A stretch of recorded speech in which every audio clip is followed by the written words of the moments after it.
Yes. Sometimes mind will say something which will be true at another stage. But you see, that like you say, the mind say, look, there's only consciousness is nothing to be distracted about. That is true at a certain point. But if there is at the same time some identity playing there, and he's saying, no, no, no, you are this consciousness, and it's still good that these voices come because you have to exercise your discernment. Maybe you try this thing and you find, it's not quite like that. So the sense of trying and failing is not a bad thing because you are developing your muscles of discernment more and more. We overcome through failure also, through some delusions can come. In fact, you said you're distracted, or so many distractions come. And I would say there's no such thing as a distraction. Things come and you get distracted. You see, if there was something called a distraction, it would be a distraction for everybody. But there's no fact in that thing.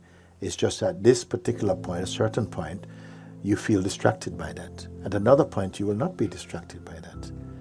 And so the pointer that I offer to you, that try and look always with detachment. Don't listen to what the mind says about. Just be detached and stay with it. The mind might come and say, yes, but you cannot be so detached, otherwise how will you know? And you see, so something inside is already susceptible to these voices. You have to try them out to then prove that they are not so. That's not the time to believe in that voice. You see, subtle things like that.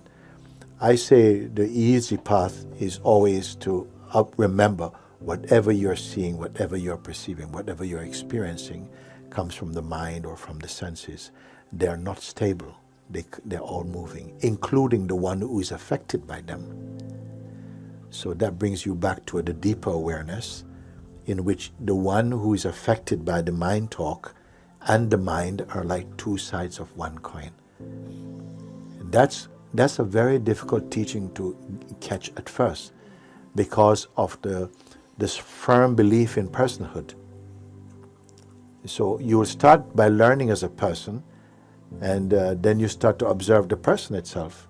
When you can observe to catch the person and say, no, that's being personal, and that, something is deeper watching, and that which watches the person is not personal.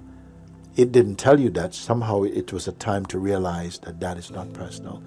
Then the sense of the personal distractions, they will just float away from you. And somehow the consciousness or the mind flows to a higher altitude of being.